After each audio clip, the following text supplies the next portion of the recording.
Dans le silence étouffé d'un réfectoire d'école provinciale, au cœur des collines isolées de Kibéo, l'ordre établi du monde s'est effondré en un instant précis. Nous sommes le 28 novembre 1991, dans une institution pour jeunes filles du Rwanda, un pays alors oublié des cartographies de la grande géopolitique. Une élève ordinaire, sans distinction particulière, s'écroule brutalement sur le sol. Son corps se rigidifie, ses yeux se fixent sur un point invisible dans l'air, et une voix sort de sa poitrine pour répondre à un interlocuteur que personne d'autre ne peut voir ni entendre. Ce n'était pas une cérémonie préparée, ce n'était pas la pénombre mystique d'une cathédrale illuminée à la bougie. C'était l'irruption brutale et non planifiée d'un phénomène inexplicable au beau milieu de la routine la plus banale. C'est ici que se noue le paradoxe fondamental de cette histoire, une fracture béante entre deux réalités inconciliables. D'un côté, une structure institutionnelle rigide, l'Église catholique, avec ses siècles de doctrine, son scepticisme méthodique, sa bureaucratie de la foi et son extrême prudence face à l'irrationnel. De l'autre, la fragilité absolue de trois adolescentes de la campagne africaine, dépourvues de pouvoir, de crédibilité et d'instruction théologique. Lorsque la jeune Alphonsine affirme que la figure invisible s'est présentée sous le nom de Nina Wajambo, ce qui se traduit par la mère du Verbe, elle prononce une formule d'une densité théologique, d'une précision chirurgicale. Elle ne s'attribue aucune gloire, elle ne s'identifie que par sa relation avec le Verbe incarné, le Logos divin. Une gamine de 15 ans n'aurait jamais pu inventer une telle rigueur conceptuelle. Et pourtant, la première réaction du système humain fut le rejet, la moquerie et la suspicion. Pendant que l'institution ecclésiastique déclenchait sa machine d'investigation, un processus d'une sévérité implacable qui allait s'étendre sur 2 décennies entières, un catalyseur invisible commençait à fissurer l'ordre des choses. Les autorités diocésaines et les commissions médicales ont soumis les voyantes à des tests extrêmes pour débusquer la fraude. Des aiguilles enfoncées dans la chair sans susciter le moindre tressaillement de douleur. Des faisceaux lumineux projetés directement dans des pupilles totalement immobiles et insensibles. Des variations de pouls et de respiration médicalement inexplicables, et une synchronisation parfaite lors de la sortie d'extase qui durait parfois plusieurs heures. L'Église cherchait la preuve d'une hystérie collective ou d'une manipulation, espérant presque pouvoir conclure à la supercherie pour protéger l'institution. Mais les adolescentes ne tiraient aucun profit de cette expérience. Elles ne récoltaient que le mépris, la souffrance et l'isolement. Plus troublant encore, le phénomène a commencé à contaminer ses plus fervents détracteurs. Nathalie, puis Marie-Claire, l'une des critiques les plus virulentes au sein de l'école, sont à leur tour saisies par les mêmes visions.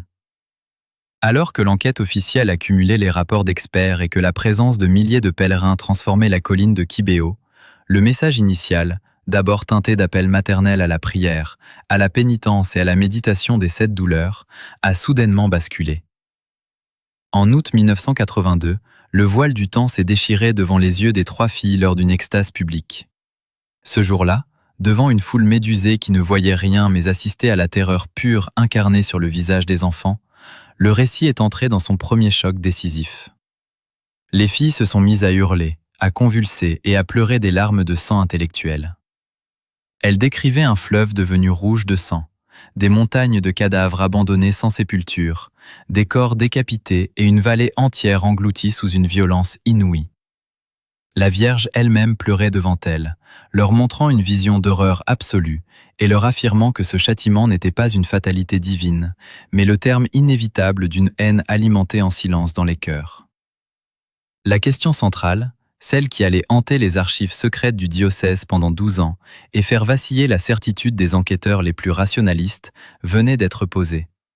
Ce tableau d'Apocalypse n'était-il qu'une métaphore spirituelle destinée à secouer la tiédeur d'une communauté religieuse, où l'Église venait-elle d'enregistrer, dans ses registres officiels, le procès-verbal minute par minute de la destruction imminente d'une nation tout entière? Pendant que les minutes d'enquête s'entassaient dans les bureaux épiscopaux, la réalité quotidienne du Rwanda au début des années 80 conservait les dehors trompeurs d'une paix rurale inaltérable. C'est dans ce décalage saisissant entre l'ordre apparent et la pourriture invisible que réside le cœur du drame. En surface, les collines verdoyantes respiraient le calme des travaux champêtres, les voisins échangeaient les salutations d'usage sur les marchés, et les enfants franchissaient ensemble le seuil des écoles. Mais sous cette façade harmonieuse, les archives d'une rancœur séculaire s'écrivaient en silence. Une division ethnique ancienne entre Hutus et Tutsis, entretenue par des récits de peur et de mépris transmis de génération en génération, s'infiltrait lentement dans le tissu social, sans que les autorités politiques ou les observateurs extérieurs n'y voient le moindre péril imminent. C'est précisément cette cécité systémique que les apparitions sont venues frapper de plein fouet. Face au scepticisme d'une hiérarchie ecclésiale habituée à classer les phénomènes mystiques au rayon de la superstition ou de la pathologie mentale, les trois jeunes filles portaient le poids d'une vérité insupportable. Marie-Claire, qui avait été la première à ridiculiser Alphonsine, se retrouvait désormais projetée au cœur de la même expérience terrifiante. Les autorités de l'école et les théologiens mandatés par l'évêché exigeaient des signes clairs, des déclarations conformes à leur grille d'analyse, des prédictions rassurantes. Au lieu de cela, la voix qui s'exprimait à travers les voyantes refusait d'entrer dans les catégories politiques du moment. Elle ne désignait aucun ennemi extérieur, elle ne prenait aucun parti dans les tensions locales. Elle pointait du doigt la dureté des cœurs, le poison de la haine ordinaire et la nécessité absolue d'une conversion immédiate. La fracture s'est accentuée lorsque le message s'est concentré sur une pratique spirituelle ancienne et délaissée, la dévotion aux 7 douleurs de la Vierge. L'institution écoutait avec une incompréhension polie le détail de ces 7 épées traversant le cœur d'une mère, depuis la prophétie de Siméon jusqu'à la mise au tombeau, en passant par la fuite nocturne en Égypte pour échapper au massacre ordonné par un roi. Chaque douleur listée par les jeunes filles racontait la même histoire, celle d'une violence aveugle infligée à l'innocence et du regard impuissant d'une mère devant la cruauté des hommes.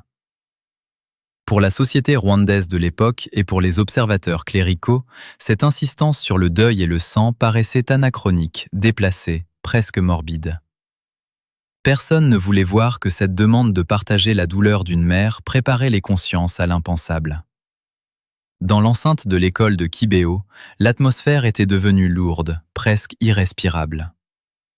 Les jeunes filles subissaient le poids des examens médicaux répétitifs et le regard méfiant de leurs camarades.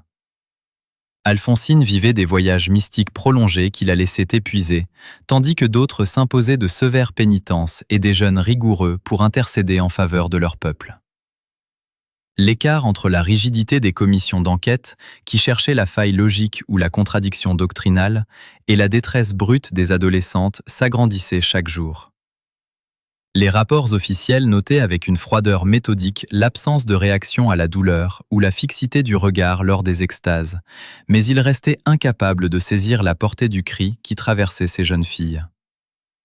Le système accumulait des données factuelles, scellait des témoignages dans des dossiers confidentiels, tandis que sur la colline, les larmes réelles des voyantes devançaient l'effondrement à venir d'un monde qui se croyait à l'abri. Pendant 2 décennies complètes, la plus grande institution du monde a déployé son appareil de vérification le plus méticuleux pour tester la résistance de ces événements. 20 ans de recherche médicale, de débats théologiques et d'analyse psychologique approfondie.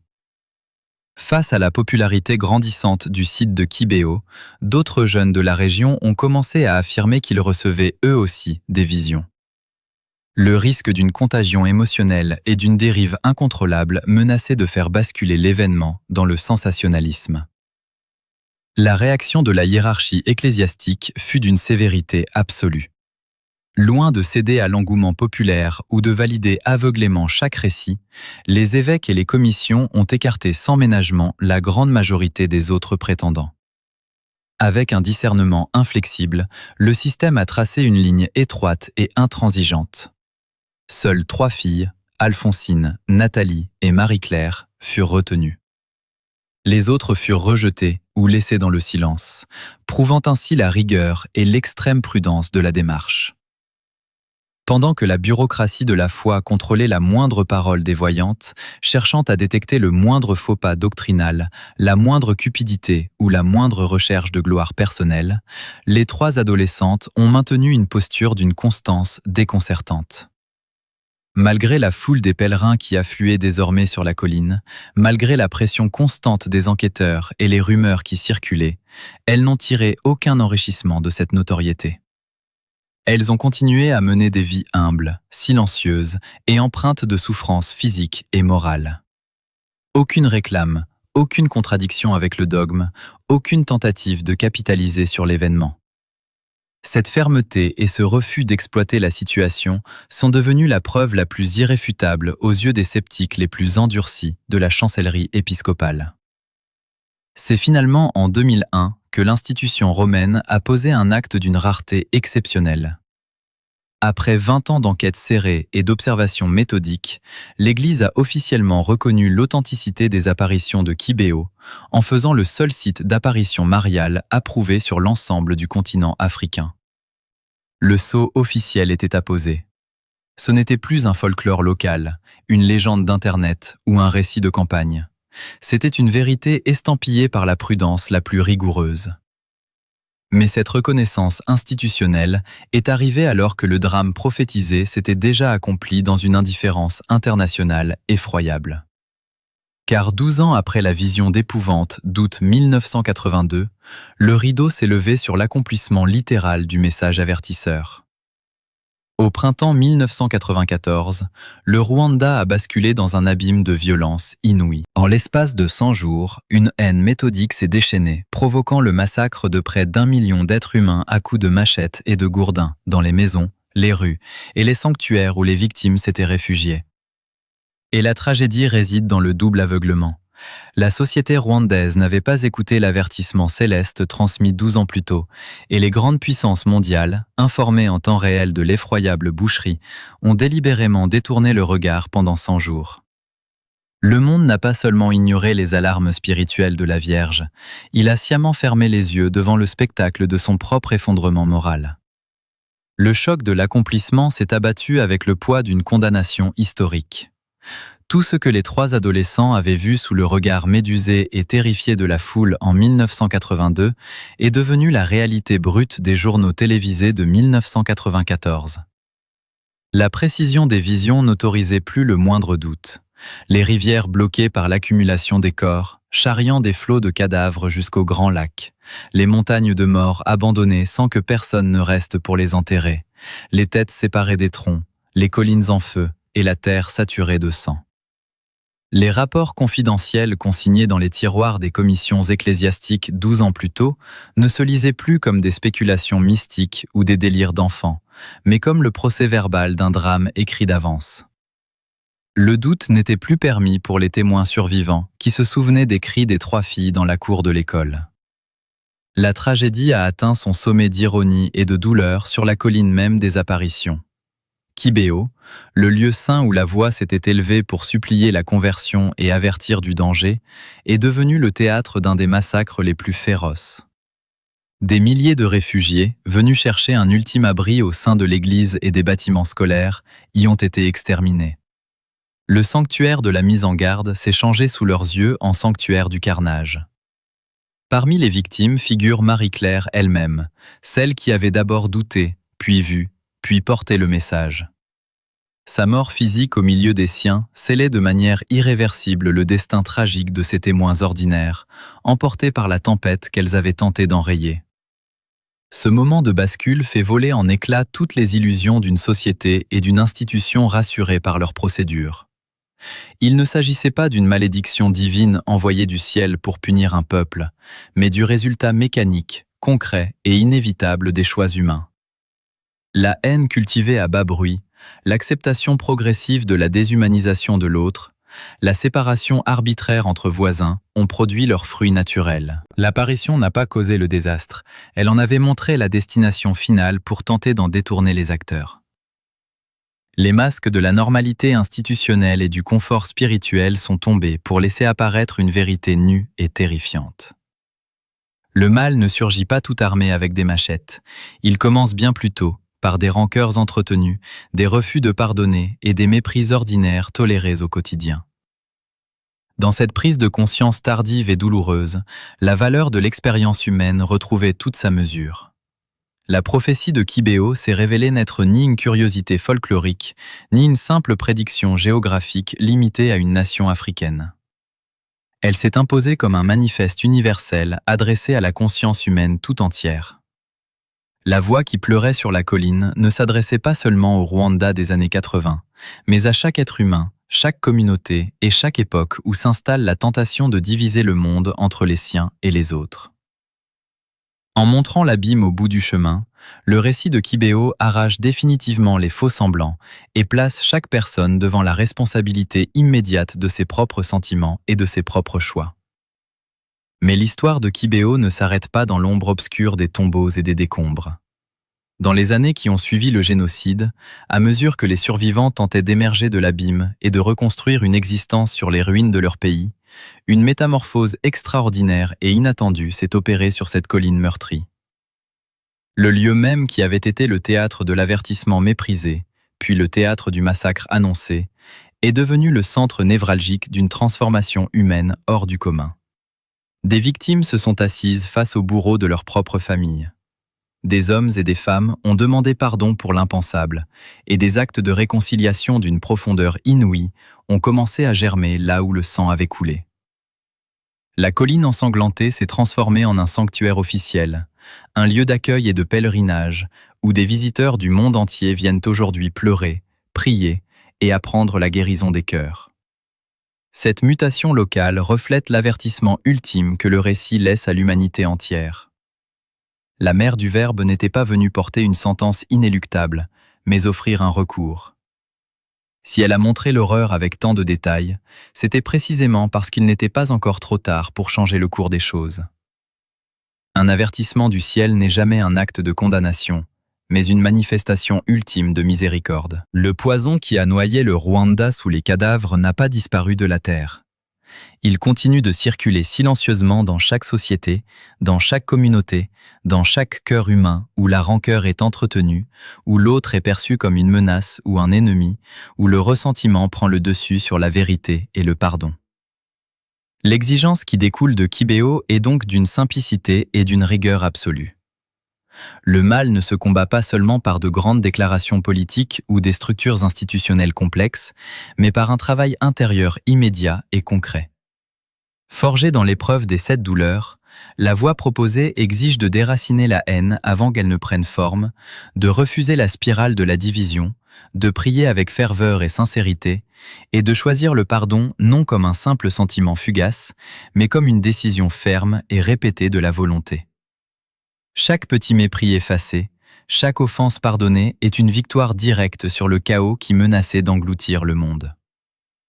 Au terme de ce long parcours à travers la rigueur des enquêtes ecclésiastiques, la terreur des visions prophétiques et le choc de leur accomplissement historique, le récit revient à son point de départ le plus simple. Loin des spéculations abstraites et de la géopolitique, tout a commencé un après-midi de novembre 1991, dans un réfectoire d'école pauvre et isolé, avec une jeune fille ordinaire tombée à genoux sur le sol. Une adolescente sans armes ni pouvoir, à qui le ciel a confié une vérité trop lourde pour elle, mais destinée à éclairer les ténèbres de notre temps. Les larmes versées sur la colline de Kibéo continuent de rappeler à l'humanité la valeur inestimable de chaque vie, la réalité des conséquences de nos choix et la certitude qu'il reste toujours un chemin pour revenir à la paix avant qu'il ne soit trop tard.